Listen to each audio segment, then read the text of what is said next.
Morning Freetown, good morning Sierra Leone. Welcome to Wake Up Sierra Leone on AYV television on channel 33 on radio 11.7 FM. I am Samuel Ibrahim Kuruma. And I am Ali Matijed. Whether you're watching or listening to us from the provinces or in the capital city, on channel 33 or on DSTV channel 399 from across Africa, you're most welcome. You can also watch us online around the globe on this beautiful day, the 13th day in the month of August 2026. Coming up, we're counting down 4 months to the end of the year 2026. We are broadcasting live from the top of Tower Hill in the heart of the city. Send us your comments through our socials on AYV News Facebook page and the stories that we cover this morning. Indeed, coming up in the program this morning, as Parliament passed the Amendment Bill of 1991 Constitution Act number 6 of 1991 with the PR system and the 50+1 threshold for presidents are set to be used in the upcoming elections. We ask, what is the fate of the smaller parties and democracy in Sierra Leone? Sadi Gajawi, Chief Executive Officer of AfriCell Sierra Leone, will be speaking on some of the recent activities, including their support to blind school and the AfriCell Customer Awareness Day today. And education reporter George Bartolo Powell profiled 11-year-old Bethany Matilda Jasmine Chelsea Davis, who emerged as this year's best candidate for the MPSC. A remarkable story of determination, family support, and ambition. But before all that, let's get a quick message from our sponsors, Wakeup Commercial Bank and other advertisers. And we shall be right back with you. Please stay with us. More and more people are using Wakeup SIM Copper Plus in their everyday lives. Did you hear that? She just transferred money for her daughter's school fees. And this man just paid for some products. Ah, Mr. Abu, are you sending money to your wife again? Yes, like Wakeup SIM Copper. Ah. Yes, like having money in my pocket. Ah, excellent. Thank you.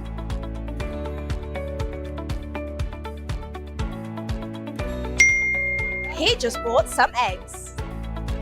The world is digital, so keep up with the times. Have you got a payment to make?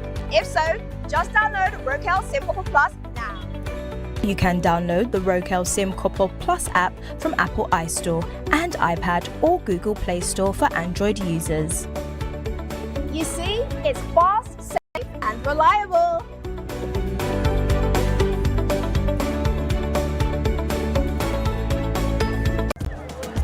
Morning, Ria, give me 30 Leone top up. Thank you.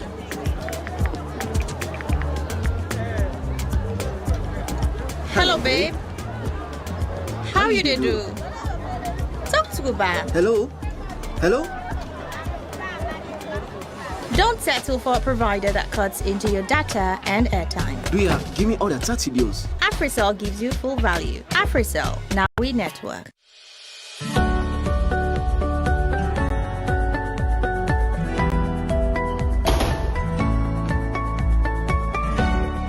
Good afternoon. Good afternoon. I can take money, 2 MoneyGram. Welcome our PC Foreign Exchange Bureau head office. Sit down. Thank you.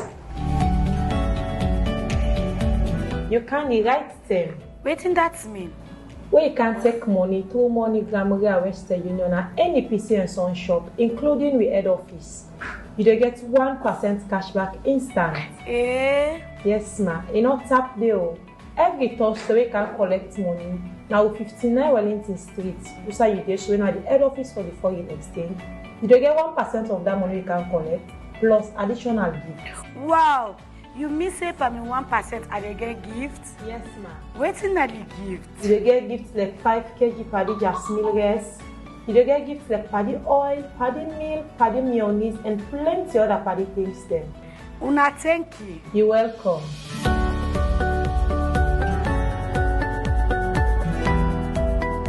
And now you can call can only go keep you and the lucky win and see what you go win you say.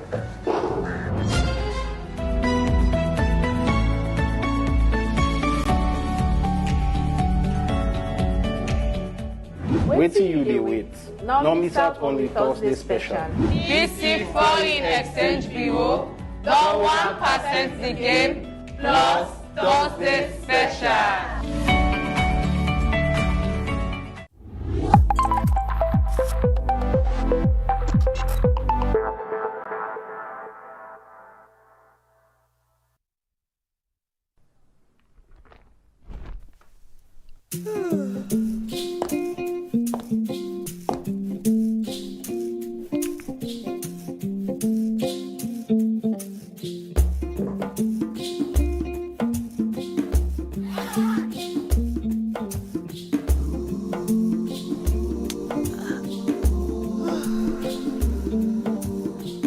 Feels good to see your face again.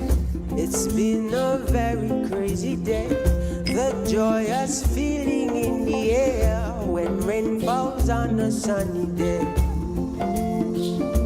Happy, yeah. Let the stars, let the roll. Enjoy life's little pleasures with Maltina. Maltina. Share happiness. As mama, I always want waiting best for me picking them, especially when it comes up waiting them for eat and drink. Now this make I always they choose Sarah juice because and they make come from with local foods them and nutritious and it gets less sugar than the other drinks them. Not to me say so. We lab test show say Sierra juice gets 50% less sugar than the other drinks them na the market. Because we mama they know waiting best for we picking them, now you make we always they choose Sierra juice. Sierra juice is nutritious, it's healthy and it's sweet. Sierra juice, not the taste of Salome. Here's how to load your AfriMoney Visa card. Dial *161 *5 *4 hash. Press 2. Enter account ID on the back of your Visa card. Enter the last 4 digits on the card. Enter the amount. Enter your AfriMoney PIN. Please securely save your PIN to prevent unauthorized transactions from your card. For more information, call 088-326-326. AfriMoney Prepaid Visa Card. Safe, simple, accepted everywhere.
Waiting you be the fan, don't finally come.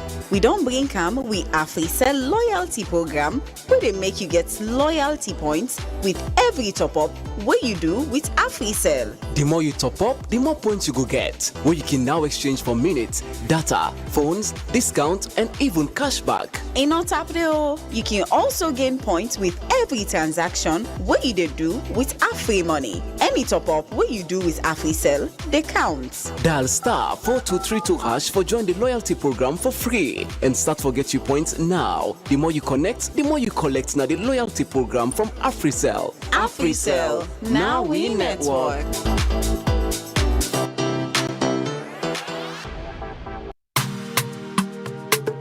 Fellow Sierra Leoneans, on 8th August 2024, Statutory Instrument Number 8 of 2024 regarding the conduct of nationwide population and housing census was successfully laid in Parliament.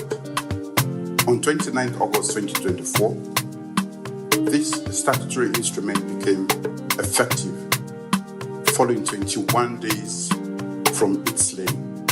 Therefore, in line with the decennial census calendar, I am pleased to announce that my government will conduct a nationwide population and housing census.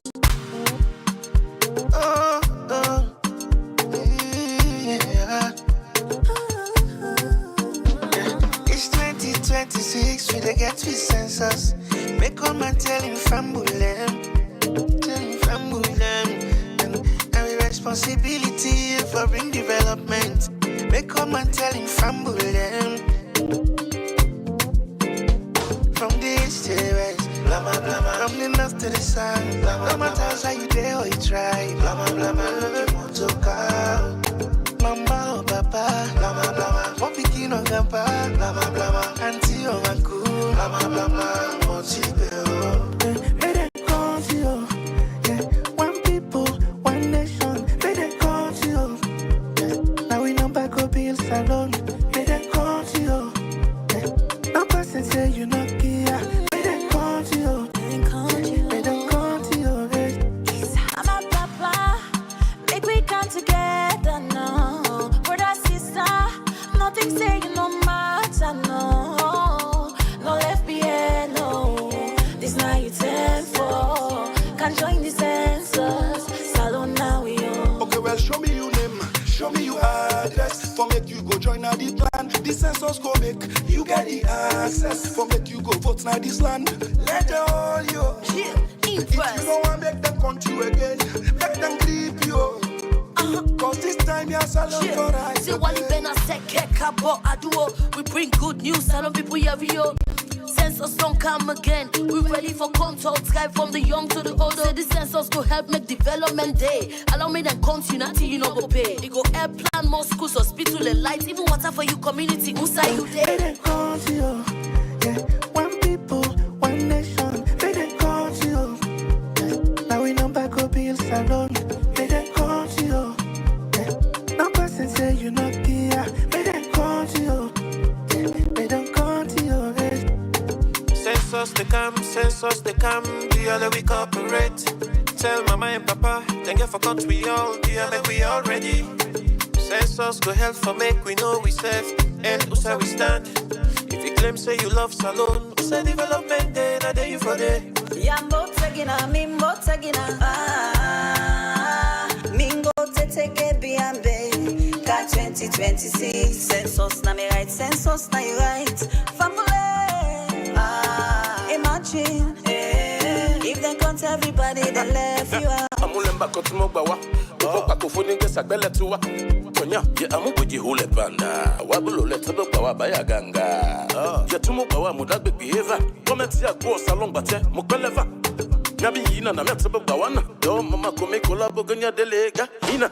Kakotone dim din dang, dim din dang, dim din dang. Katap kata tinga be kata konkel, be kata panganda yer. Abagato bagat, I no gor. Agalene, samojamu, agatamu, tarentamu. Donye, mama marita kagontu. I may have me one day, see me one day. I may have to.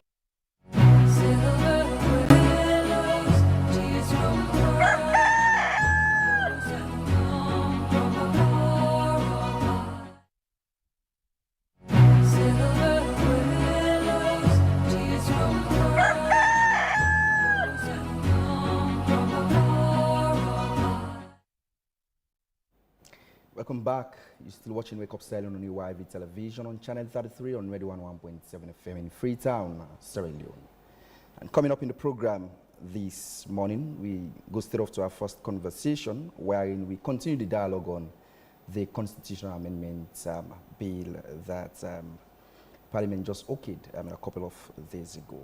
And now the conversation on the Amendment Bill 1991 with the PR system and the 50+1 threshold for president and are set to be used in the upcoming elections. So we ask, what is the fate of smaller parties and democracy in Sierra Leone? Well, in the studio to discuss all these, we have Dr. Aliu Iskandi, leader of the Coalition for Change, C4C. We also have Mohammed Koma, National Chairman and leader of the National Grand Coalition, NGC.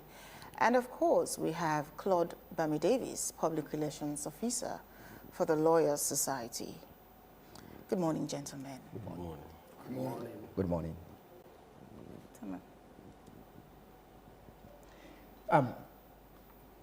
Let I start off with you, Dr. Alice Kandri.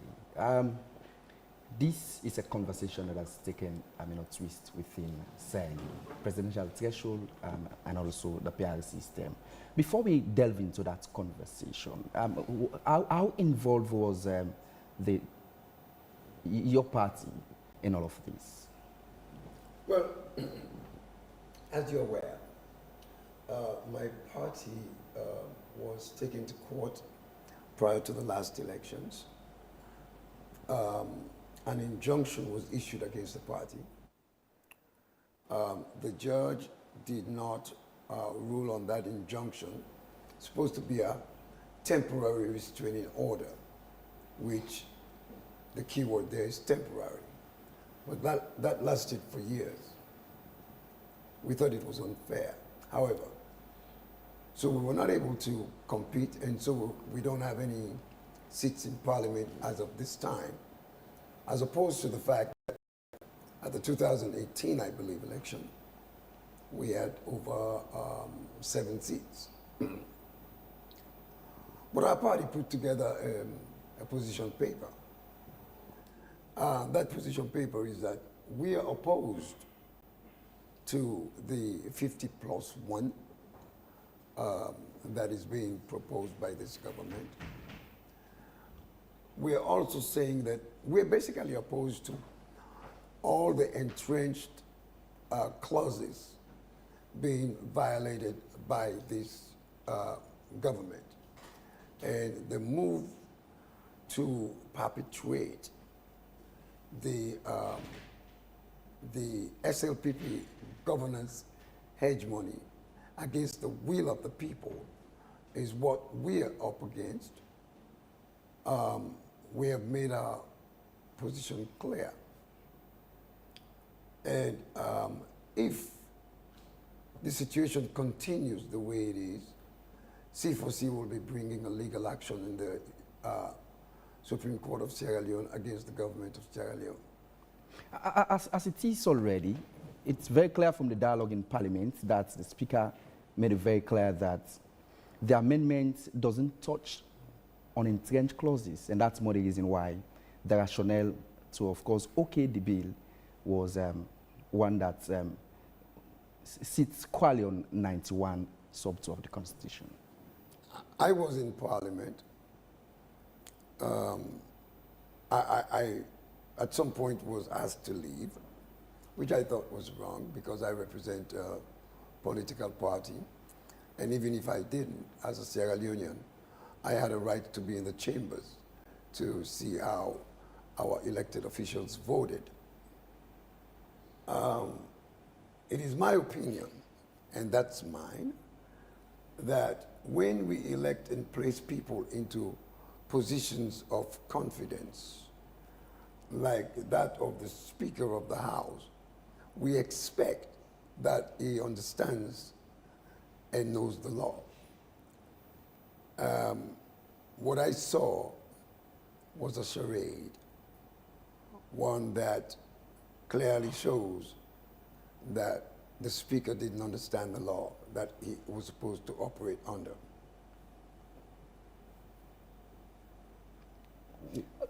So I'd like to bring in Mr. Koma.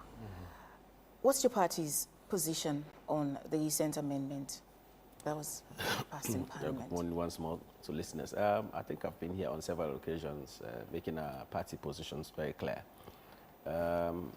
First of all, there are areas within the Amendment Act that we fully support. There are areas that we made our position very clear. Like the PR system, we said, okay, we'll support the PR system with a lower threshold because that will allow wider participation, opening the governance system, and then securing areas for, let's say, for women, disabled, I think that's the best form of election that you can secure their own participation. And then secondly, on the issue of 55%, I think we had a meeting with all other political parties, APAs. We had a position on them that says, okay, we would like the 55% to stay. All right? Why? Well, we were looking at having what we say, you cannot win the presidency without having the will of the people. I think it should... 50 plus 1. 50 plus 1, you have it, but does at least represent 50, yeah, a majority. A majority, but but that was the position. But 50 plus 1 as well has been, when you looked at what has been happening since the TRC report, Justice Kawan's report, you looked at all those reports. I think the 1991 Constitution, I think here we have to be honest with ourselves to say there is a problem with it. It has been identified from time after time for over 20 years. I think there is time to take action on it. Some of this recommendation has been there for ages. I think for me, I will have no problem with 50 plus 1. You understand? Now, okay. That's the position I have. Personally, I have no problem with the 50 plus 1. Okay. Yeah, because that has been recommended by so many people. This man, Peter Tucker reports, the TRC report, Justice Kawan, and even this tripartite recommendation that some of us we kicked against the tripartite. But their recommendation gives the 50 plus 1 as well. So for us, for me personally, I'm in support of the 50 And you think as it is, the political landscape in Sierra Leone as it is at the moment, do you think that's what we require? The political landscape of Sierra Leone has always been, well, politics has always been evolving, and then sometimes it can be a bit troubling by some of these soundbites that we are having publicly. The public disagreement with leaders has always caused, rancor within the membership down there. So I think we have to sit back and then try to cool down the temperature. So let me ask the fundamental question here. This amendment bill that has been passed, do you think it strengthens democracy, or it continues to concentrate power in the powers that be, which is something many people have been complaining about for the longest time? Well, we cannot take, that is your take about my own perspective. Your party's position. Party's perspective. We're looking at the amendment bill that has passed. First of all, securing the 30% for women strengthens democracy because it allows women to participate. And then also allowing citizens of Sierra Leone that lives abroad, to participate, opting the political, that strengthens it as well. That's one of the other benefits that you have from it. So you cannot look at it as if the whole thing was just framed just to suit SLPP alone. And there are APC, SLPP, NGC. We have vast of our members abroad that wants to participate into the electoral process of Sierra Leone. I think by having this bill passed, helps our members abroad to come and participate fully here. Constitutional amendments are fundamentally a serious matter. Yeah. And it represents the supreme expression of the will of the people. Yeah. Was that the case with the just amended bill? This recommendation that's passed, because we're looking at those that, the major ones that leads to this trigger of the discussion as we speak at the moment. I think these are ones that, with sober people within society, had come up and then made these recommendations right across the country. So sometimes we try to play politics, in order to frame things to have a discussion. But let us come back to the reality. Name any of the bills that has passed, that has never been into Peter Tucker's report, that has never been into the TRC, that has never been to Justice Kawan. So when you name them, then we can have a frank discussion. Because let us take the politics out of this one. Because I'm sure what has happened here is, the fundamental question that we have to ask ourselves is, do we need to amend our 1991 Constitution? If the answer is yes, it has always been yes for over 20 years. What can we do? How do we move forward? A further question can be, why amend it in piecemeal? Why not do it holistically? Holistically. For me, and that has always been my position, I said, let us all adopt the Peter the Justice Kawan's one recommendations to change the 1991 Constitution. That has always... Yes, Dr. Iskandar, I asked a question as to, does this process, do you think it was one that represented the will of the people? No, it didn't. It represented the aspirations of the SLPP party, a party that intends and has shown Sierra Leoneans by their action that they intend to stay in power forever. You have to go back through history a little bit. Back in the 1960s, Albert Magai proposed a one-party state in Sierra Leone. He was vigorously opposed by the All People's Congress and other parties. Whenever the SLPP comes into power, they always consolidate power to the exclusion of non-party members. My esteemed colleague here says we have to keep politics out of it. I find that interesting. How can we keep politics out of a political issue?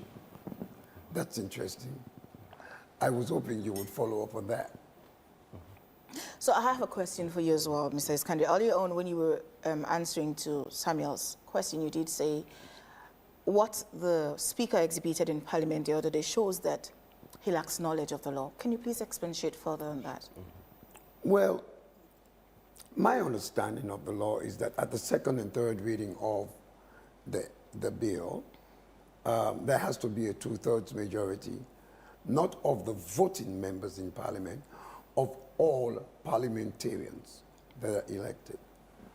And it is my understanding from reviewing the facts, I may be wrong, that they couldn't get the 2/3 majority, and the Speaker, in the true fashion of an SLPP appointed Speaker, pushed through to get what the SLPP wanted him to get done. I think that's wrong. I think the Speaker of the House of Parliament should be like a judge, an arbiter of what is fair and what is not. But it doesn't appear to be so, at least from my review, not from this particular Speaker of the House. Dr. Iskandar, does the 50+1% say the PR system that has been enacted, is it a true representation of opposition party? No. This government stole the last election, and that's the truth. Now, they stole the election with 50+1. Allegation. Exactly. That's of course, it's an allegation. They have not disproven it because they have not provided the necessary aggregate results of the last election. They're saying they're not mandated to do so. Huh? They're saying they're not mandated to produce disaggregated data for any elections. Well, let me put it this way. If somebody accuses you of theft, there's a rule in evidence, and you're a lawyer, that if you're accused of a crime or you're accused of doing something wrong, your failure to negate that accusation means that it is true. But the cardinal rule says you assert must prove. Correct. That's the cardinal rule in some situations. But if I were to walk up to you right now and say, did you rape your wife last night? If you turned your back and walked away, it is assumed you did. But if you didn't, you would vigorously stand up and say, no, didn't do that. Am I right or wrong? So, Doc, are you insinuating that the government is doing all they're doing just to consolidate power and to stay there for the longest time possible? It is true, and the facts show that. I earlier on asked as to your position regarding the 50+1 and the PR system. Our position is that we would rather have 55+. We would rather have the status quo remain the same, because the last election, we had the status quo remain the same, and it was stolen. That's what everybody believes. Everybody that's non-SLPP believes that. And sometimes even some SLPP do too, if you go through the different blogs. Now, having a lower threshold for the presidency is provides fodder for corruption.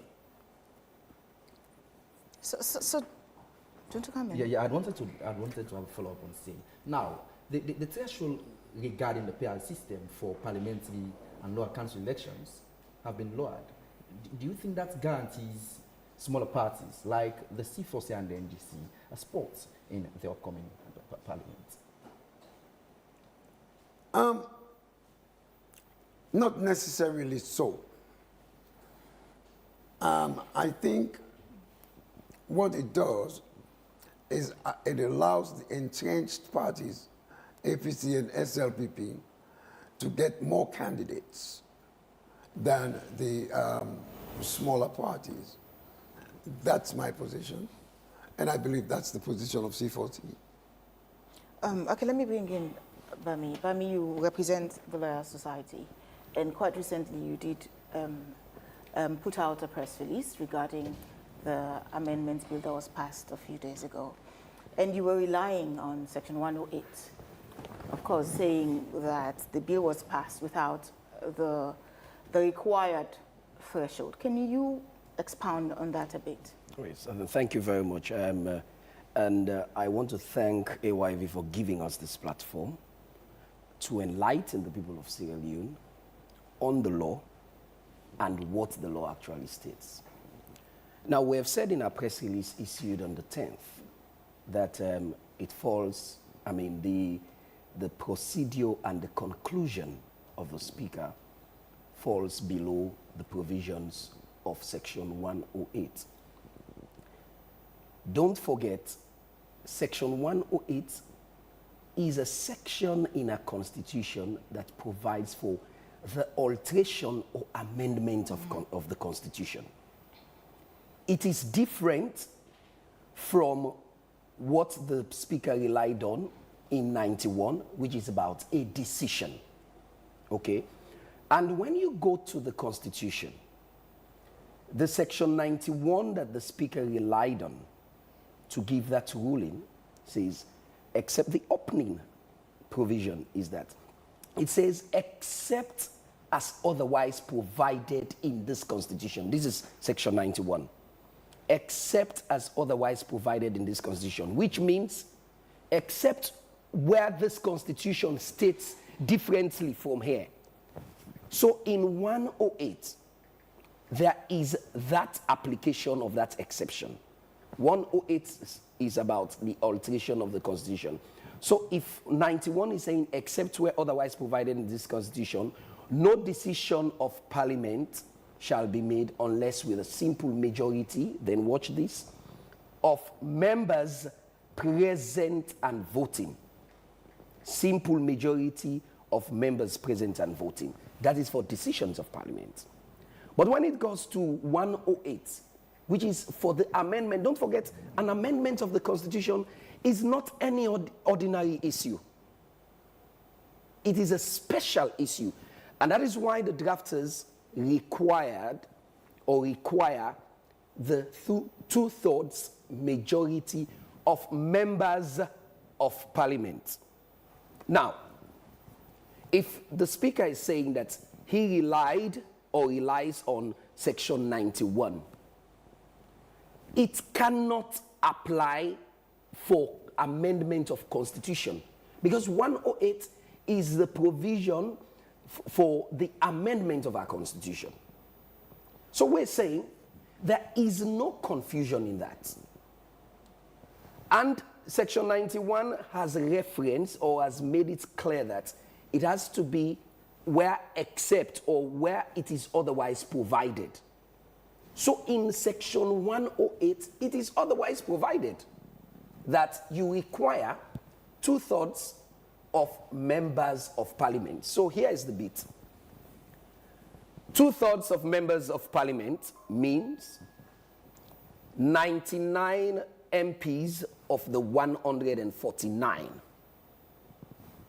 And what is interesting is that the Speaker, during the removal of Lara Taylor Pierce, in fact, he made, extensive remarks on what is members of parliament and what is members in parliament. It distinguished what is expected when the statute or when the constitution says members of parliament and members in parliament. So for members of parliament, it is the whole composition. 2/3. Members in parliament are those present. Now, if you are saying that section 91 is what applies, are you saying section 108, which is the precise provision for what is being done or what was being done in parliament, is disregarded? Is that what? And that is what we saw happened. That he disregarded because he couldn't follow the 2/3 majority of members in parliament and went for the simple majority. And the dangers are, if parliament, which is seen as the body or the institution to make our laws, is now being seen to flout or do contrary to the provisions of our constitution, where do we stand as a nation? But your submission makes very clear that by the provisions in section 108 of the Constitution, it talks about alteration or amendment. But by the wordings of the Speaker during the session, it stated that the provisions in the Constitution should not be interpreted to render another ineffective, where both are capable of working together. Where do you think there was the missing link in 108 and 91, as stated by the Speaker? The purpose for the voting. 91 is talking about decisions of parliament. So for decisions of parliament, it could mean the approval of an appointee, the ratification of any other statute, not the 1991 Constitution, or to vote on any other on any issues, or to approve budgets, or whatever. That is 91. Because the drafters contemplated that you cannot stall the proceedings of parliament. So they did not or do not require 2/3 in those decisions. Otherwise, parliament would have been constrained to take decisions. For ordinary issues, I call them ordinary relative to that of the Constitution. So those are ordinary issues. But for that of the amendment or alteration of the Constitution, it's a special issue. It's just as in company law, we have special resolutions and ordinary resolutions, right? So for the amendment of the Constitution, which is the supreme law, it says any alteration requires 2/3 majority of members of parliament. That is 99 people of 149. Section 91 is for ordinary decision. So you cannot disregard 108, which is the provision for amendment. If you look at the marginal note, it is clear that 108 is alteration of the Constitution. And that is why subsection 3 of 108 goes on to tell you that it takes it further, that if it is for those entrenched clauses, that is 108 itself, chapter 3, which deals with the fundamental human rights of citizens, and the selected provisions of the Constitution, quite apart from the 2/3, it takes it further for a referendum. So there is a tight loop created. You cannot replace section 108 with section 91. Bami, what's your understanding of the pronoun that is used in section 108? Because by the Speaker, he referenced the pronoun this, as in THIS. And according to him, he says that this in this section represents just 108 and not any other section, Bami. Yes.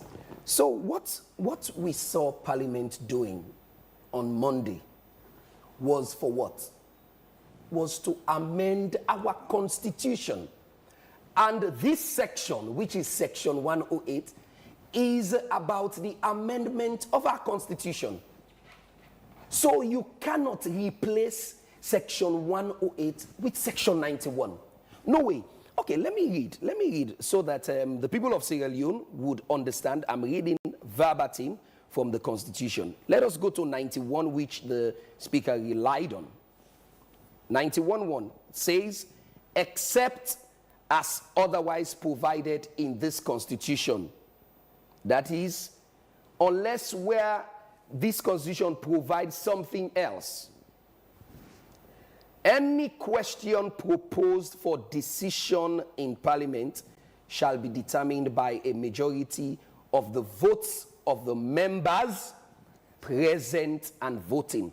So let us take the first ambit, except as otherwise provided in this Constitution. Let us go to Section 108.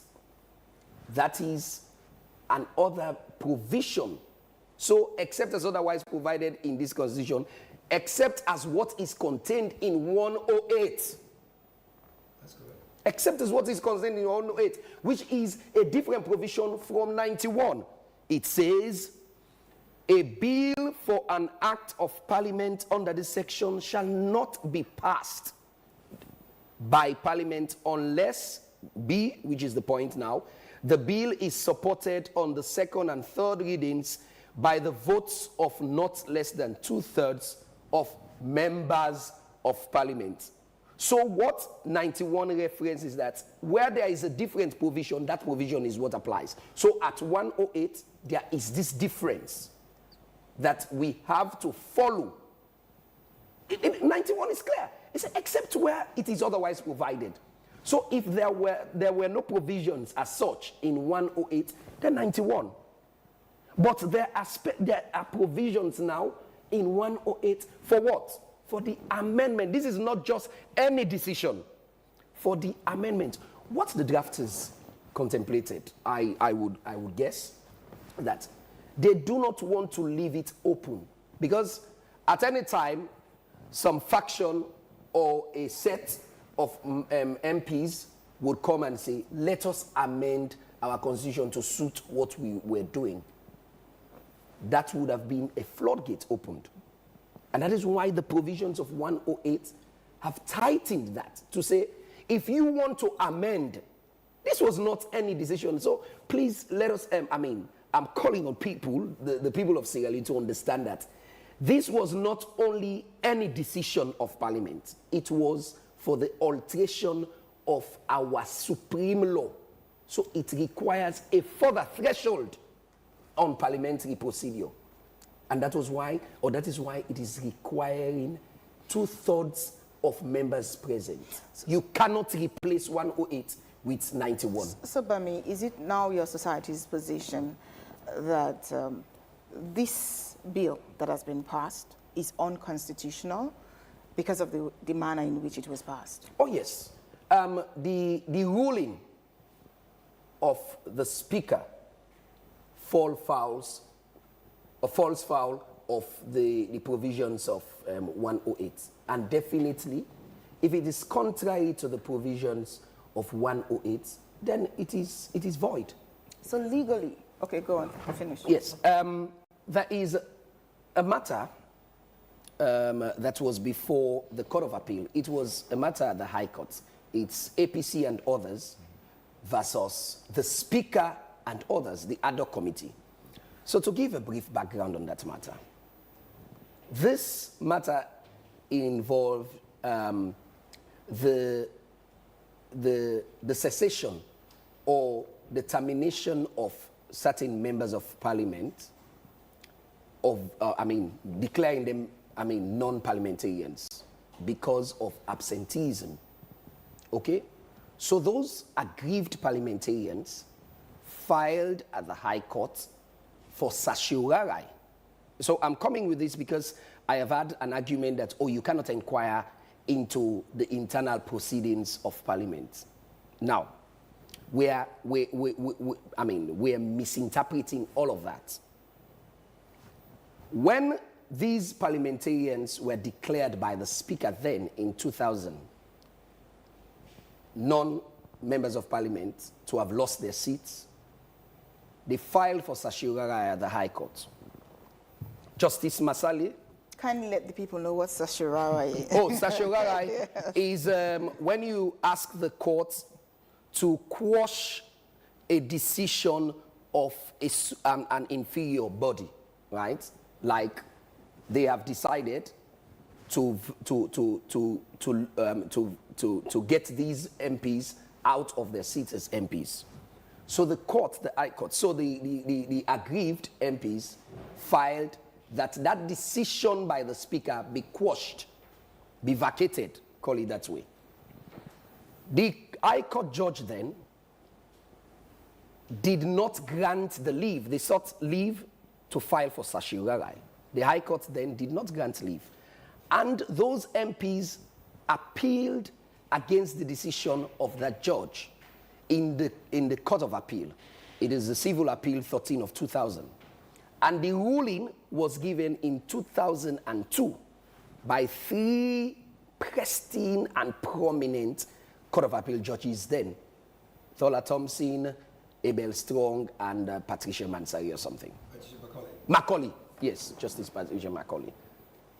They ruled that, yes, whilst we cannot inquire on the internal proceedings of Parliament, but since this decision was in contravention of law, that is the standing order, because what the applicant did, or the MPs who were aggrieved, they contested that the committee that decided that they should lose their seats was not properly constituted, because the Standing Order 77 provides that ad hoc committee should comprise the Speaker of Parliament and any other members. The Speaker of Parliament was not a member of that committee that decided. They had someone else, an honorable, who acted as chairman. So if you have fallen foul of your very standing order, which is law, right? You cannot deem that action of Parliament to be legal. Therefore, the Court of Appeal upheld the appeal that you have fallen foul of the law. It is, you're calling it your internal, but you've fallen foul of your own very rules of procedure. Now, what we're in essence saying, if we say we do not inquire, or we are not permitted to inquire into the proceedings or the decision of Parliament, as open as it is, it would mean if Parliament breaches constitutional provisions, we cannot question them. No, we should. So that is why, because this has to do with a constitutional provision, you can inquire into it. It is not about Parliament approving Dr. Iskandri as Director General of ABC. No, that you are inquiring into, that they should not have appointed or they should not have approved Dr. Iskandri. That is not the point. This is on the supreme law. And therefore, you cannot oust the court. At this juncture, the Speaker has referred his ruling to the Supreme Court for interpretation. Yes. Relying on sections 1 to 12 of the Constitution for their opinion. Yes. What's the effect of this referral to the Supreme Court? Okay, that is another concern for us. When I listened to what the Speaker said when he was giving his ruling in conclusion, he said, I have ruled, and the conclusion is now for the Supreme Court to look at my ruling, and if there is any confusion, settle that confusion. Let us state this. If you, as Speaker of Parliament, were confused as to whether you were to apply Section 91 as opposed to Section 108, what harm would that have caused to say, Parliament, hold a minute, I am confused as the Speaker to rule on this. Therefore, I will refer this matter to the Supreme Court to interpret which of the sections are applicable in the present instance. That would have been for the good of the nation and the interests of the people, and even Parliament, seeking the interpretation of the Supreme Court. If you are confused, let us say he was confused. It was good and prudent that he seeks or would have sought the interpretation of Supreme Court, and then I'll come to follow what the Supreme Court had ordered. But you're saying, I have ruled, and I will now refer it to the Supreme Court, and you're telling the Supreme Court that whatever you rule, it's only for future references. For me, I think, in my personal view, it's like gagging the Supreme Court. You're telling the Supreme Court to rule, but whatever you rule is for future, is not for this. So you have put the cat before the horse. I have a different take on that. Subsection 5 of that section 108 talks about unconstitutional alterations of the Constitution. It is my position that the attempt of the Speaker of the House to rule in violation of section 108 could be considered an unconstitutional alteration because it did not rule according to the law. Now, can you imagine being the Speaker of the House of Parliament and you don't know the laws that guide your actions? Therefore, if that is the case, then he has committed treason. That's what the law says. Am I wrong?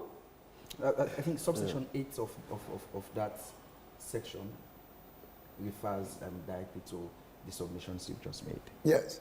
Am I wrong? Has the Speaker Subsection 8 does say any suspension, alteration, or repeal of this Constitution other than on the authority of Parliament shall be deemed to be an act of treason. An act of treason. Yes. So I'm not wrong. The Speaker has committed an act of treason. Maybe he should resign. What do you think? What's the next line of action for your party, the C4C? We're going to challenge this are we going to be a party to an action filed in the Supreme Court? So what does this mean for the smaller parties? Do you think the smaller parties now stand a chance to?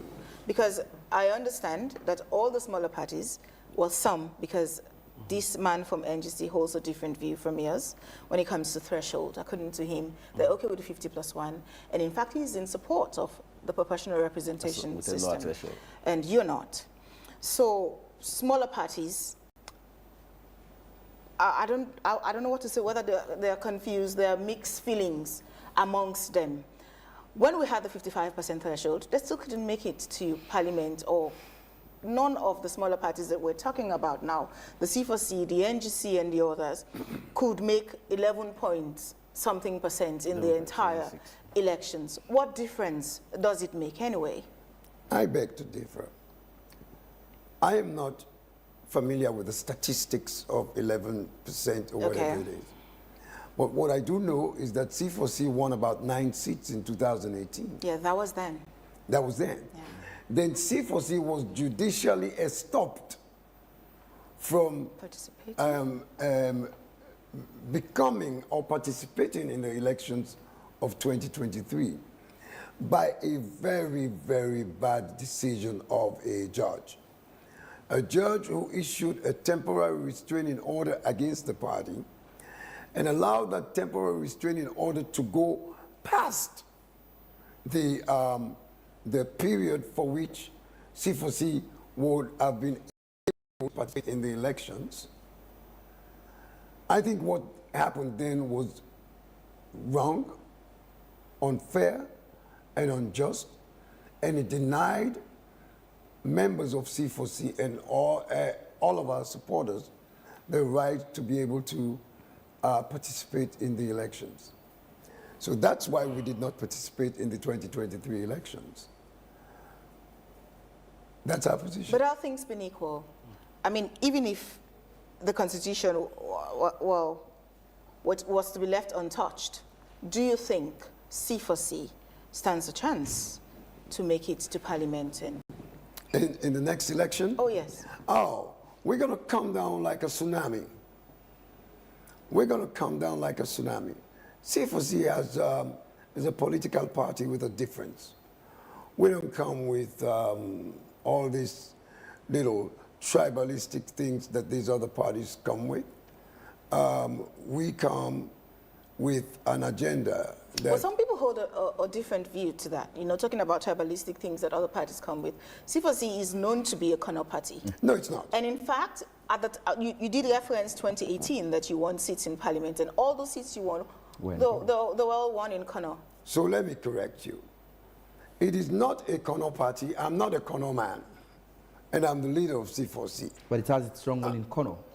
It has its stronghold in Kono. It has its base in Kono. But let me explain. I'm not a Kono man. I'm an Aku man, Aku Creole man from Fullertown. No, C4C is not a Kono party, and we reject that. The base for C4C is Kono. Just like the base for SLPP is somewhere in the southeast, just like the base for the APC is somewhere in the northwest. To characterize the C4C as a Kono party is wrong. We don't believe in tribalism.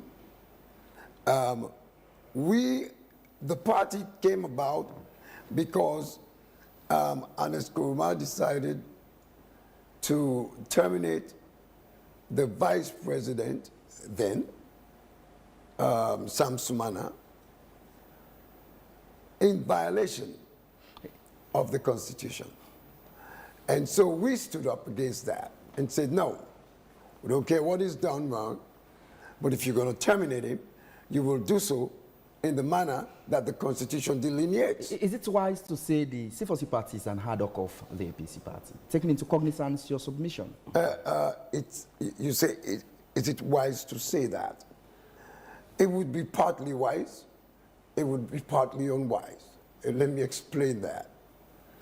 Many members of the APC that disagreed with the APC came to C4C. And so did many members of SLPP. And so did many members of other smaller parties that believed in our goals and our aspirations. So no, to some extent, yes, people left the APC to come to C4C, left all the different parties, including NGC, to come to C4C. But we, I know that's like a poke in your side. But we have people from all political parties in our party. We are the actual coalition. And we believe that going into the elections in 2028, all other parties are going to coalesce, the smaller parties. We're going to coalesce under one umbrella because the tyranny of the SLPP party has to be defeated at the ballot box. Your party, of course, we'll usher you in very shortly. The C4C party seemed very strategic during the 2018 elections, which eventually led to them winning seats in Kono district, just as my colleague puts it. But the current situation of the party, would you say it seemed very much uneasy for supporters of your party, drawing from the fact that a number of senior members within the party are now part of the SLPP party? No. Some are now part of the SLPP party. Yes, you're right. But you know, in politics, this thing called betrayal. You consider these people betrayers? Do you consider these people who deflected to these two main political parties betrayers? Yes. Okay. That's the short answer. They were part of us, including Sir Emerson Lamina, when C4C and the Samsung group wanted to kick him out of parliament as the leader of C4C. There was a group of us that stood up and said, no, this is the man we want to lead C4C business in parliament. But he sold us out. He went to the SLPP, and he did quite a lot of things that were not right. While he was leader of the C4C in parliament. And here's our position to that. We say goodbye to bad rubbish. Okay, so let's bring you in, Mohammed. Your party, NGC, of course, you do hold some differing views to Dr. Iskandri when it comes to thresholds, the PR system, and the like. Do you think that this amendment, a bill that has been passed in Parliament some days ago, gives your party a chance to climb up the ladder in 2028? Well, with a lower threshold, yes. But do you think that that's in for discussion, a lower threshold? You mean a lower threshold for the presidency? No, a lower threshold for members of parliament and councillors. And as what we are saying, there are issues here now. I think this whole amendments bill has been bogged in that, you understand, about the interpretation. I'm sure our brothers here will take that to the Supreme Court. They are the sole interpreters of our national constitution, right? Rules. So I think the Supreme Court will handle that. But we are saying here is the merit of the laws that has been passed. So how are they important to the people of Sierra Leone? I think that discussion has been... Has the threshold been lowered? Yeah, for the PR system, yes. And for parliamentarians. For parliamentarians. How much is it now? Yeah, 5%. Okay, so you think that would... Yeah, definitely NGC will have a member. Did NGC have up to 5% of the total vote counts in the last elections? Not the total. For members of parliament, Cambia, we have over 5%. Yes, we have more than that. Did NGC have up to 5% of the total vote counts in the last elections? Nationwide? Yes. No, that's not how the PR system works. No, I'm talking about this. I'm now talking about the total number for the presidential elections. Well, the last election, we did not have a presidential candidate because we were in an alliance, because that was the agreement we had with SLPP, that we cannot produce a presidential candidate. So we cannot have a tally on that. And those are some. So did you have up to 5% in some of these districts? Oh yes, and we have councillors presently sitting in town councils. I want to take you by your words. It seems clear that the NGC is not looking forward to clinching the presidency in the upcoming elections. We do. That's why we support the 50+1, and we'll be having our convention. Because the attention seems to be focused on the PR system, which representation in parliament, and local councils. No, because that's the discussion now. Because this whole discussion centered around parliament. I can tell you for free, this whole discussion centered around parliament, especially the two grand parties, the two old parties. Because for me, I don't refer to them big parties or small parties, because their subscription is what they subscribe is the same as mine. So they're not paying higher, then I'll be paying lower. You understand? My party is paying equally. So we might be newer. They are the old parties. I can refer to them as old parties. So I'm sure you heard Doc say that in the next elections, small parties, well, of course, Doc is not shying away from calling these parties small parties. Small parties will come under one umbrella. Do you subscribe to that? Well, as National Gang Coalition, we are not shy away from having coalition, because that has always been from the name of our party. And even in 2018, we played really pivotal role in order to bring all other parties together for us to have a united front. But that didn't happen. Many people think your party lost its relevance the moment Kanda Yumkela decided to pitch tents with the SLPP. Yes. At that time. But that's a turbulence within the party. But as it is now... So what's your take on that? That your party lost its relevance when Kanda Yumkela decided to pitch tents with Madabio in the 2023 elections. The 2023 election.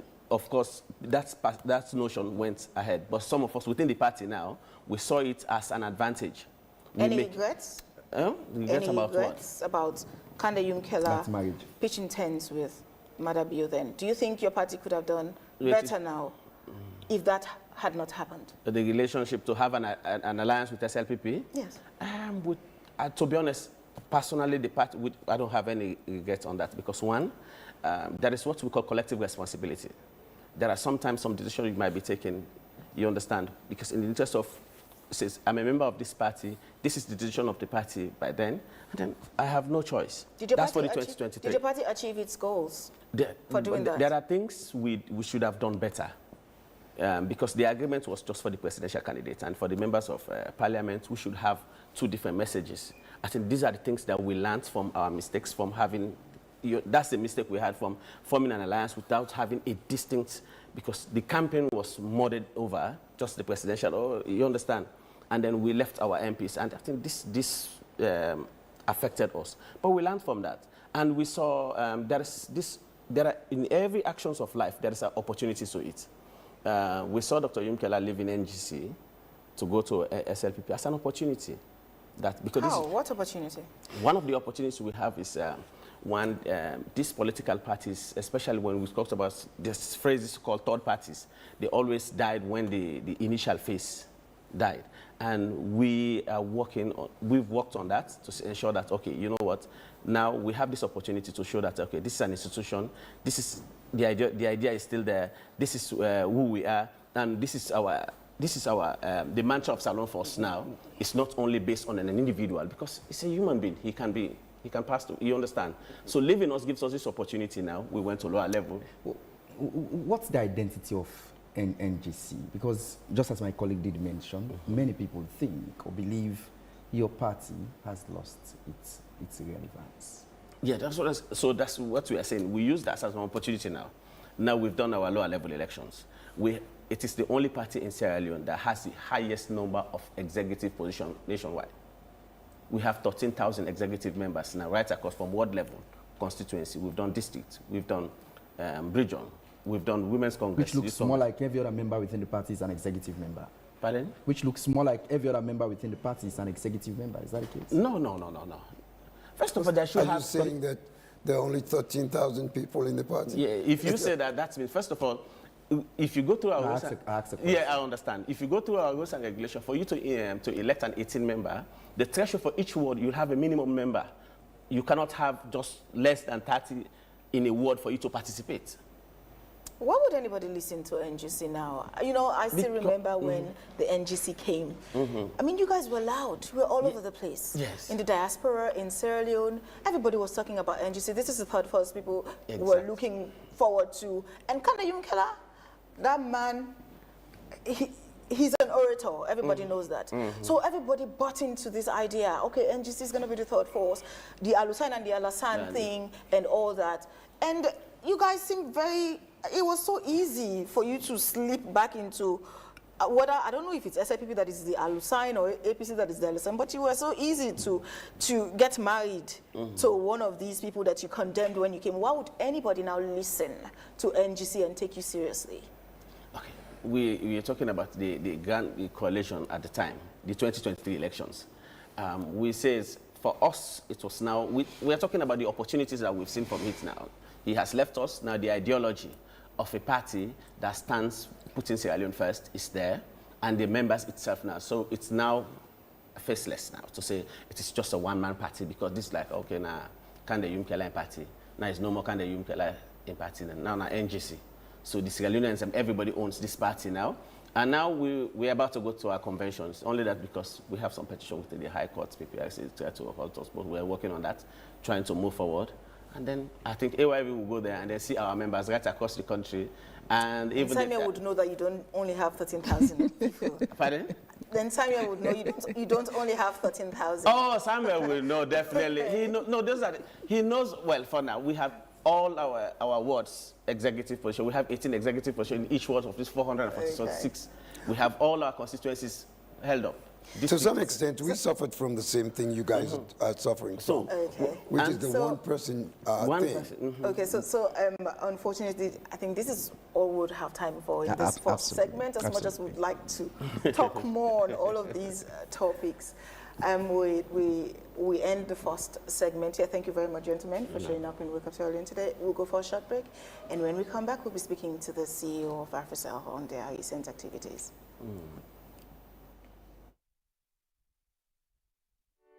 More and more people are using Wakeup SIM Copper Plus in their everyday lives. Did you hear that? She just transferred money for her daughter's school fees. And this man just paid for some products. Ah, Mr. Abu, are you sending money to your wife again? Yes, like Wakeup SIM Copper. Ah. Yes, like having money in my pocket. Ah, excellent. Thank you.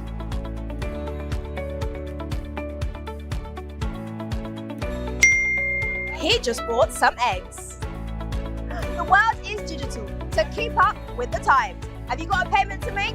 If so, just download Wakeup Simple Plus now. You can download the Wakeup Sim Couple Plus app from Apple iStore and iPad or Google Play Store for Android users. You see, it's fast, safe, and reliable.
As mama, I always want waiting best for me picking them, especially when it come out waiting them for eat and drink. Now this make I always they choose Sarah juice because they make come from with local foods them and nutritious and it gets less sugar than the other drinks them. Not to me say so. We lab test show say Sierra juice gets 50% less sugar than the other drinks them na the market. Because we mama they know waiting best for we picking them, now you make we always they choose Sierra juice. Sierra juice and nutritious, it healthy and it's sweet. Sierra juice, now the taste of Salone. Checking your motor insurance status can be done easily now with AfriCell.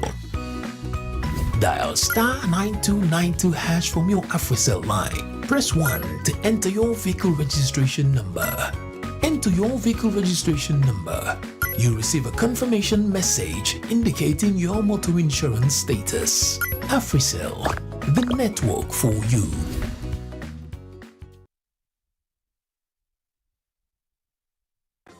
Here is how to activate KidsOnNet for your child's online safety. Dial *499#.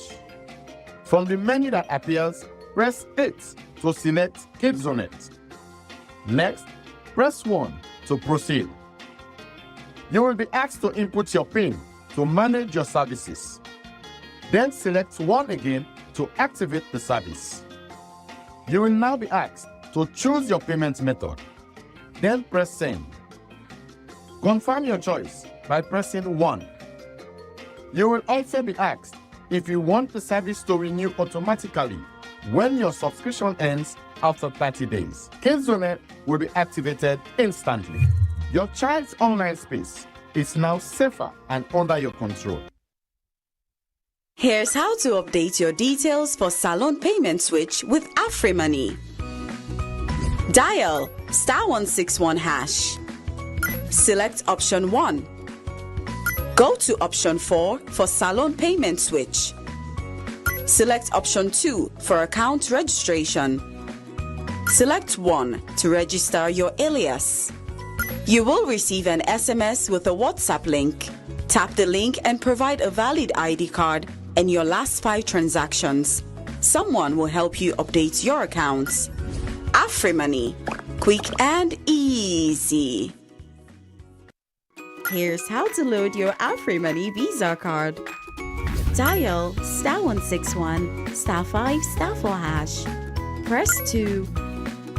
Enter account ID on the back of your Visa card. Enter the last 4 digits on the card. Enter the amount. Enter your AfriMoney PIN. Please securely save your PIN to prevent unauthorized transactions from your card. For more information, call 088 326 326. AfriMoney prepaid Visa card. Safe, simple, accepted everywhere. Here's how to send money overseas using AfriMoney and BNB. Dial *161#. Select option 1. Go to option 6 for overseas money. Press 1 for BNB. You'll see the list of countries you can send to. Enter receiver's full name. Enter the receiver's phone number. Enter the amount you want to send. Enter your PIN to confirm. You will receive an SMS confirming your transaction. Terms and conditions applied.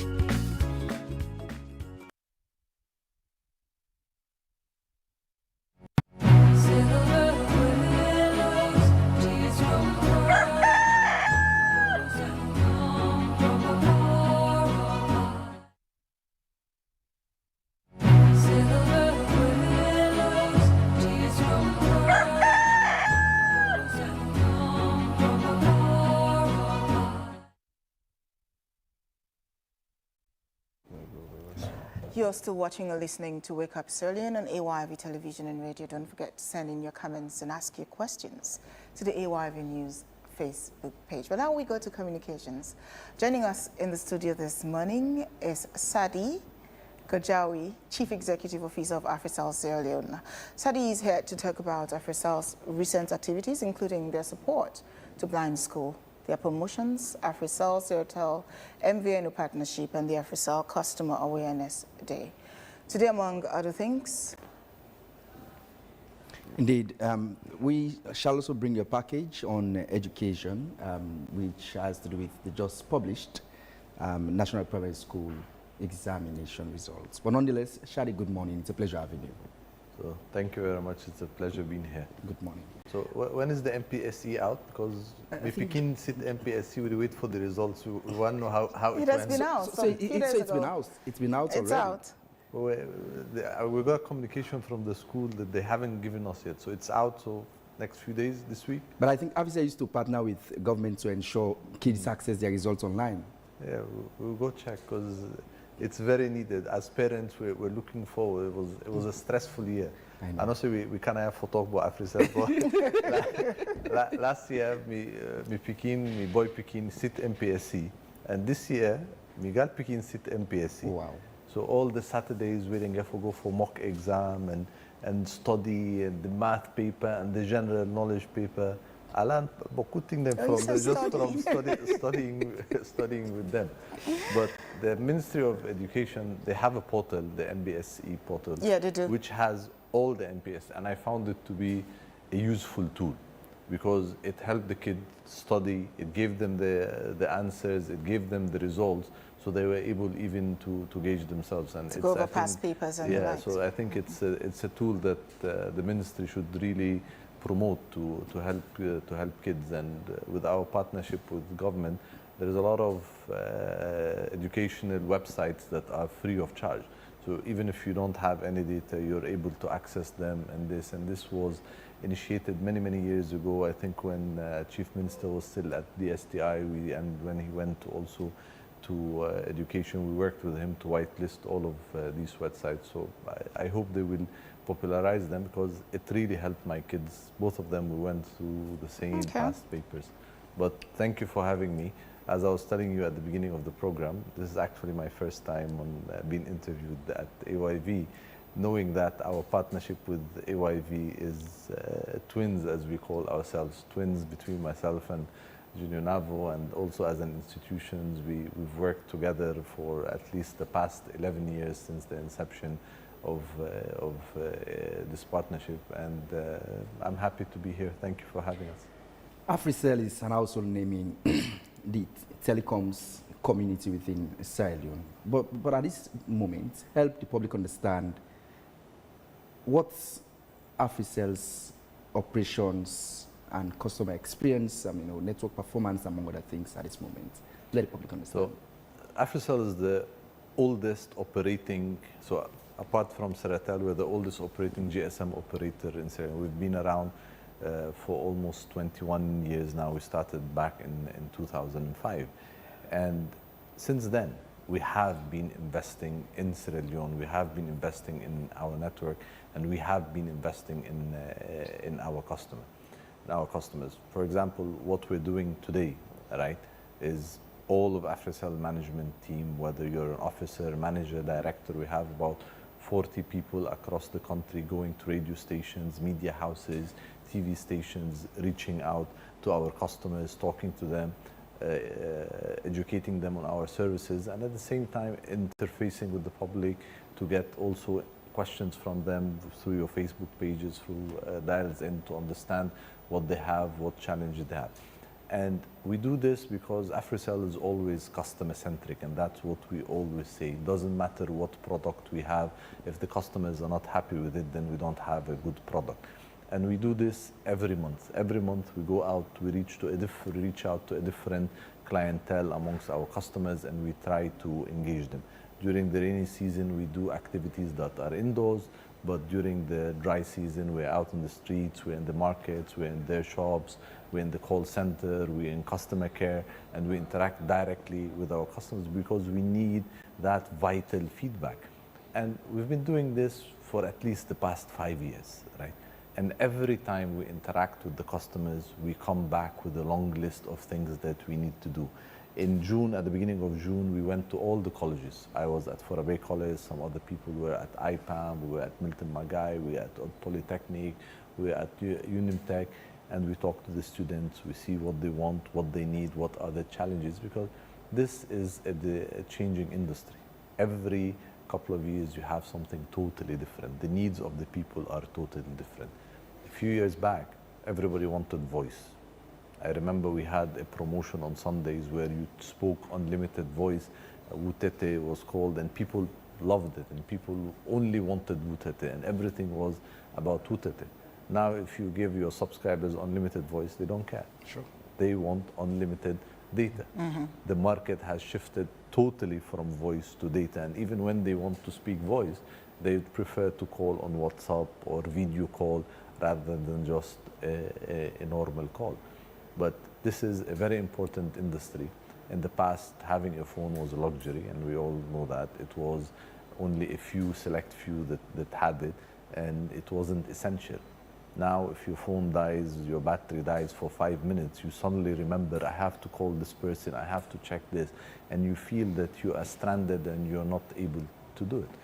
So to come back to the point, is we made a commitment a long time ago that we will always provide the best for us, our customers, at the most affordable price, and we have been doing that, and that's why our name is always linked to more positive news than anything, because we work very hard with 1,000 employees trying to make sure that we satisfy our customers. Being around for a little over 2 decades is by no means feat, but what will AfriCell consider their greatest achievement to date?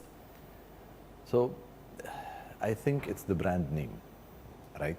So over the past years, I mean, so the company, a telecom company, is made of few different parts. So there is the staff, right? There is the equipment and assets, and there is the brand name, right?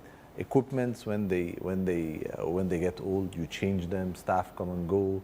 You have your long-serving staff, you have your equipment, and you have your brand name. And I think as a brand name, we have established the brand name, one for reliability, one for, again, for being customer-centric, and we make sure that innovation is always part. That's why, if you look at our history, we're the first to roll out 3G, we're the first to roll out 4G, we're the first to roll out working 5G, we did FTTH. Every time there is something new that comes to the telecom sector, if not we're the first, we are amongst the first that do it, and many times we're the first even in the region. Even our partnership with Seratel and the MVNO, it's first in West Africa. None of the West African companies have it. Kidzonet, when we launched Kidzonet, which helps kids against cyberbullying and accessing bad content, we were the first in the region. Our partnership with Blind School and the way we approached it by giving jobs to the challenge is the first in the region, if not in Africa, the way we packaged everything. So we like to be the first in what we're doing because we're innovative and we like to always push the boundaries of things. So in a highly competitive market here in Sierra Leone, the telecommunications market, how would you describe AfriCell Sierra Leone's current position in the telecommunications sphere in Sierra Leone?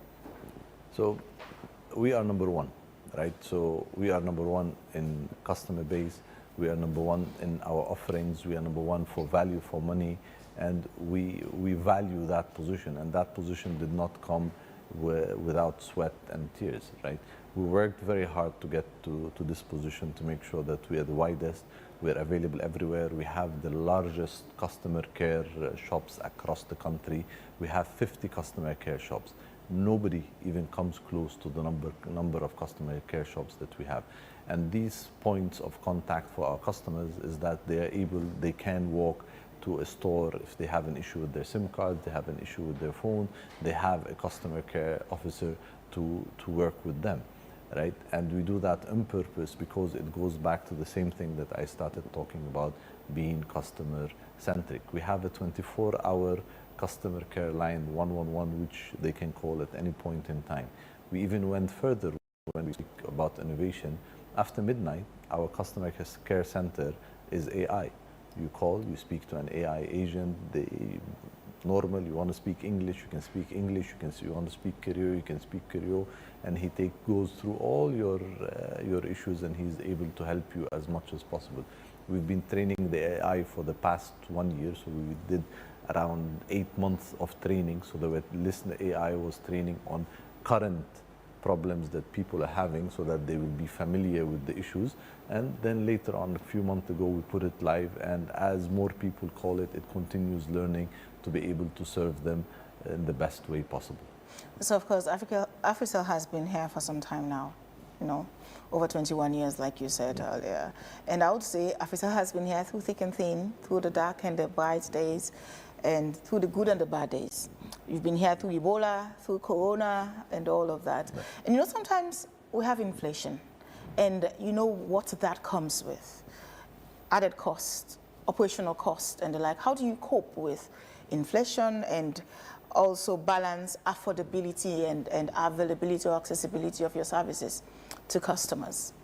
So a very recent thing that happened around February, price of fuel increased, right? Not once, not twice, but about 3 times. And we have around 600 sites that have generators operating 24 hours.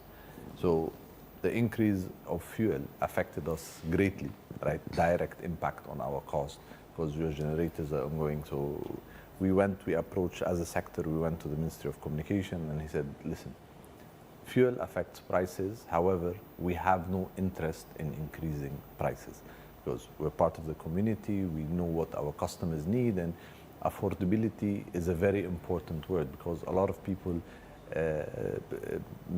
they confuse affordability with whether something is expensive or cheap, right? Because to produce a minute or a megabyte of data has to do with the cost of the generator, the cost of the telecom equipment, the license fees that we pay to NATCA, the license fees that we pay to our suppliers. All of these things contribute to the cost. And when we buy a generator externally, they don't care whether it's coming for Sierra Leone or it's going to America or UK or Europe. We get the same price, and even we get it at a higher price than those other places because we still have to ship and so on. So the price of producing a minute of talk time in Sierra Leone can be more expensive than that in Europe, which usually is not the case that we see, but the cost of production is this. While in Europe and Americas, their purchasing power is higher, right, and ours is lower, this is where we talk about affordability rather than something being expensive or cheap. So I go back to my point where when fuel went up, we engaged Ministry of Communication, NPRA, Ministry of Trade, and Ministry of Finance. I'm like, please find us a way that we are not forced to increase tariffs because that's the last thing that we want. We don't want to go through that. We don't want to go through the public bashing us because that's the first thing that this. But we have been trying for the past 8 months. to just this. We had a glimmer of hope when it was reduced slightly about a month ago, but then things escalated again, and we're back to a higher price, and we don't know where. But how we do it, I think we've always challenged our teams to say, if prices go up, you need to find new revenue, or you need to cut costs in other areas. And I mean, like you said, thick and thin, we went through Corona. Corona was very bad because it was a global problem, and we affected greatly. And during Corona, all the telecoms operators will tell you there was a point in time where profitability was not on the table anymore. There was no profitability, right? And we really had to push the boundaries and start thinking out of the box. What do we do? And if you look at those periods, and Ministry of Communication has this, that was the period where none of the operators expanded, right? And everybody just doubled down and just wanted to cross that period and then come again. And in business, sometimes are good, sometimes are bad, but you really have to be able to do so. And if you look back, sometimes we forget that in Sierra Leone, we've had a couple of failures as telecoms. There was Tigo before, there was Commune before, there was Smart, there was GreenNet, there was at least 4 or 5 operators that could not make it through the bad to get to the point of good. The good thing is now we have 3 or 4 operators that seem to be stable and doing well, and with stability comes expansions. We've been here 21 years. This year, we're building more than 50 sites, right? This year alone, we're building more than 50 sites, right? It means that we continue to expand. And the trick, I don't want to call it trick, but our equipment, and this is not unique to Africell or Sierra Leone, operate 24 hours a day. If you have a TV at home that's on 24 hours a day, it's gonna get spoiled, right? So the average time, the average age of any equipment is 4 to 5 years. After 5 years, you throw out everything and you bring brand new equipment. So if you have 600 sites, 2G, 3G, 4G, that's times 600 times 3. So you have 1,800 pieces of equipment you need to throw out and buy. So as if you're building your whole network fresh every 5 years. Last year we did a major modernization where we changed all of our base stations in Freetown and all of our base stations across all the major towns. And we did it seamlessly without affecting the network. But imagine you are switching off your transmitter, removing it and putting a new transmitter without the public being affected. And even NATCA was skeptical that we will be able to do it without affecting quality of service. So they were very worried. They scrutinized every step that we were gonna take. They made us break it down into steps and how we were gonna do it. And the way we did it is we went cell by cell. We switch off one cell, we change. Then we go on to the next cell. So rather than doing in 3 hours, each site was taking us one whole day. But we did not want the public to have an outcry that quality of service is dropping.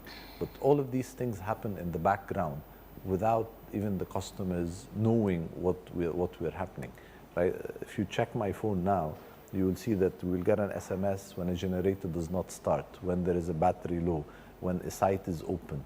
There is a whole team of engineers in the background monitoring the sites and making sure that everything is up to standard. As you rightly mentioned,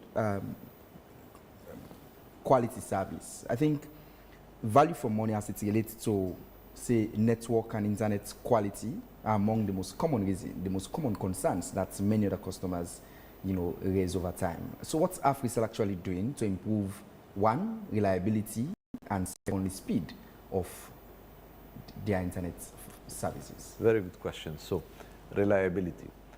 85% of the issues that our NOC deals with, our operating center deals with, are power issues, right? So when we look at the report, 85% of the issues that they handle are power. And although we're a telecom company, now because of the challenges we have on power, we have to move out of our comfort zone, which is telecoms, and we have to deal with power. Power remains to be our biggest problem because generators do break down. Fuel comes and then there is a blockage on the generator, and that affects how much. But what we've done is we've had different levels of, I would say, redundancies at the site level. So each site, whether it's 1 or 2 generators, after that you have the batteries that even if the generator does not start, can take you up to 8 hours with continued operation. From that level, then you have a different set of batteries for transmission, just in case that site feeds another. And at the same time, on transmission, we have different routes. So on going up country, all the operators are going through fiber, and unfortunately, sometimes people digging along the road, they cut the fiber unknowingly that there is a fiber there because they did not go and seek permits from the city councils to know where the fiber is. Now, because we've continued investing in reliability, our microwave links are able to carry most of the traffic when the fiber goes down. It doesn't carry all, so it might affect quality of service until the fiber goes down. Now, another issue where people talk about is speed of internet, right? Now, we continue to upgrade our sites. Now we're upgrading our sites on MIMO 64x64, which on your phone will give you speeds of 100 megabits per second, which is good enough for you to do anything you want on your phone. You can download a 1 GB movie in a couple of minutes without issues. But people subscribe to the 1 Mbps and the 2 Mbps services because they are unlimited.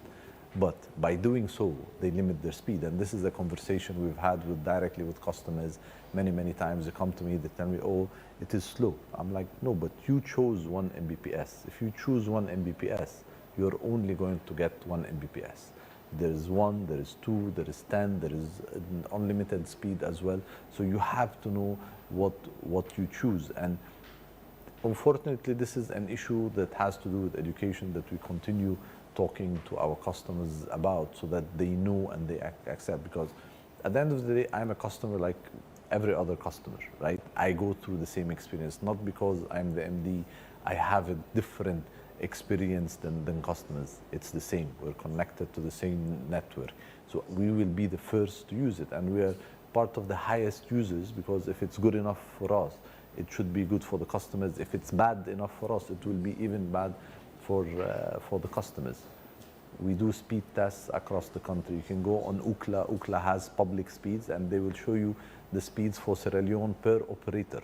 So you will be able to see, and this is, they do crowdsourcing for information. They're gathering information from the millions of subscribers that this. There is no issue of speed because we continue investing. All of our sites now, although we did modernization last year, they've been upgraded for speed again this year. But if you subscribe for 1 Mbps, you're going to get 1 Mbps of speed. If you choose 10 Mbps, you'll get 10 Mbps. If you buy a normal bundle, you get unlimited speed. So you're celebrating AfriCell Customer Awareness Day. What's the purpose of this initiative, and what do you intend for customers to take away from this? So it's what we want to take away from this, okay, right? So we want to learn more about the customer, and we want the customer to learn more about us. The more we educate the customers, so right. So this exercise was supposed to happen next month, right? Now, after the past couple of weeks, customers have had a lot of issues with hacking, right? Not from our side, we did not have any report, but as an industry, there was a lot of talk, and we were in Parliament, and we were with the regulator, and we were with the ministry. So because we know that customers or subscribers of telecoms are having that, we coming out now, right, ahead of schedule, to also educate part of our reach out to customers about what happens, how people are hacking, what they should be looking for, what they shouldn't do. Because if we educate our customers, it definitely protects them from fraudulent people. And I mean, like I said, I was saying, we're customers as well. And when, you know, last week somebody was trying to even hack my email account all the way from Morocco, and sending me the OTP and say, enter the OTP here at this.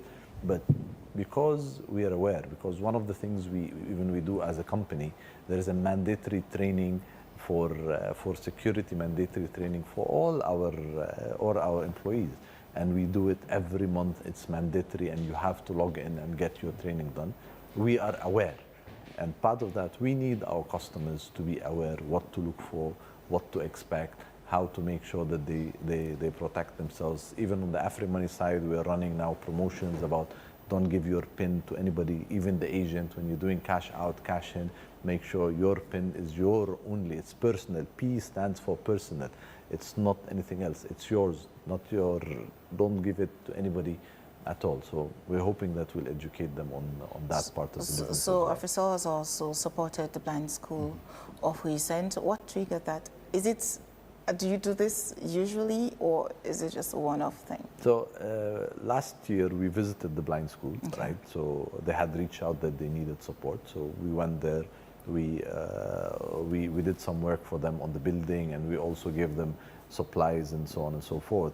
But the reception that we got from the blind school was touched our hearts deeply. And our chairman at the time was also here, and he visited us, and he's like, guys, we need to do something more than this with the blind school. When we went back and the team was brainstorming, the normal ideas came to mind, like this is what we can do for their building, this is what we can do for their needs. But it was the normal that everybody would think about, and we were not happy with the normal. We said, no, this cannot happen. We have to do something different.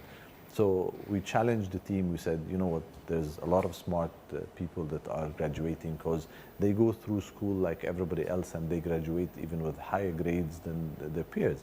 But when they get to the workplace, unfortunately, corporate world is not yet ready to accommodate people that are challenged with visual disability. So we went through a couple of things, and we decided, you know what, rather than just support with the normal way, let's give them employment, right? Let's find a way to give them employment. So we went through different softwares that we could work with, different scenarios that we could work with. It took us about 6 months to build the software, to build the whole package. And now today we employ 24 people from the blind school to be telesales agents, telemarketing, call center agents. They receive calls, they talk to our customers, they call back, and they are doing it all from the comfort of the blind school. So we set up everything for them in an environment where they are comfortable and they are familiar with. And being employed means they get a salary, they get a leave, they get all the things that our allowances that our own staff get. So equally, and that we felt that will give them a place in life, that gives them a purpose, that gives them a dignity. They're no longer a burden on their families and on the people around them. On the contrary, they become producers of this, and they contribute to society and the economy in general. And it's something that we are very happy about. We're very proud. I think if you ask me 2026, what's the proudest thing that you've done? And I'll say it's that partnership, because that changes life, it changes approach. We no longer see them as burden, and hopefully other institutions, we always say, when there is something good, it's not exclusive. Other people can do it. If we're able to take 24, hopefully somebody else takes 10, somebody else takes 5, and we get that part of the society going as well. I could sense the compassion in that drive, but AfriCell is very big on partnership. Yeah. Over time, we've seen a lot of partnerships, particularly so with the media and government regulators, businesses, among other things. Why is AfriCell so keen on partnership? We have a saying. They said, if you go to heaven alone, you will not enjoy it. You'll be lonely. You will be lonely. If you are in heaven alone, you will be lonely. And partnership makes everybody stronger, right? When we talk of media, we have I mean, Karim will correct me, but... Have you enjoyed your partnership with the wife? Oh, very much so. We continue to do so. We have partners with over 100 newspapers and 100 radios as well. And when I say we partnerships with 100 radios, so it means we give them space on our towers, we give them power, we help them with their connectivity, we set up studios for them. Although we have Afri Radio as our radio station, we don't put all our energy in it. Because if we get to heaven one day, we don't want to be alone. We want to bring everybody along with us, right? And this has been part of what we want, because we are part of the community, we're part of the society. If we are able to help, why hold back? Why hold back, right? Sometimes it costs us money, sometimes it costs us energy, but at the end of the day, if the whole economy grows, we will eventually benefit. So partnership is very important with us. We establish partnerships with institutions, we establish partnerships with individuals, with people, with everybody. Anybody that is willing to be a true partner of AfriCell and promote the AfriCell brand, we will promote you as a brand as well, and we will promote your business. That's why we've never shied away from all the partners that have reached out or we have reached out, and we look for them. Whenever we see that there's an opportunity for a true partnership, we go all out. Talking about helping brands and the like, it's obvious that as part of your corporate social responsibility, the things you do are visible. We see it every day, right from entertainment and the like. What will you be prioritizing going forward in terms of your corporate social responsibility? So for the past couple of years, we've put a lot of emphasis on education. So we have our arm, which is the AfriCell Impact Foundation, right? And that's where we segmented the things that we concentrate on. But education has been one of the things that we have concentrated on. Over the past years, we did a lot of coding classes, we did a lot of online classes, whether for business development or management classes and everything, and all of it is through education. And we established last year our e-learning center on Wilkinson Road, and our hope is for it to have classes there 24 hours a day, right? Because if you really want to learn, it doesn't matter whether it's midnight or whether it's during the day, and we were trying to put as much classes, so we want the place to be, operational 24 hours a day. So I would say education is one of the biggest things that we are concentrating on. There is growing attention on the digital economy in Sierra Leone. What does AfriCell intend? What role does AfriCell intend to play in that sector? So that's our investment in AfriMoney. The good thing is Sierra Leone is ready for a cashless economy, right? I've been cashless as an individual since the redenomination happened about 4 years ago. I was out of the country, I came back, and then they removed 3 zeros, and then we had the redenomination and we had a devaluation at the same time that happened together. So I could not understand, I'm not that old, but sometimes we are set in our ways that every time I needed to pay something, I needed to remember, I need to remove 3 zeros and then evaluate how much I'm giving the person in this mode. So it was just too confusing for me. So I told them, please don't give me cash anymore. Anything you want to do, put it on my mobile money. And I switched totally to a cashless person. And I didn't realize how cashless I got until I was in Angola about 2 weeks back, where I left my hotel room, we were going out to dinner, and then I only took my phone with me. I got to the dinner and I whispered to my friend, I'm like, do you have cash? He's like, yeah, why? I said, I didn't bring any money, I just brought my phone. And this is how comfortable we became with our phones and with mobile money, because we made sure that with AfriMoney you can do everything you want.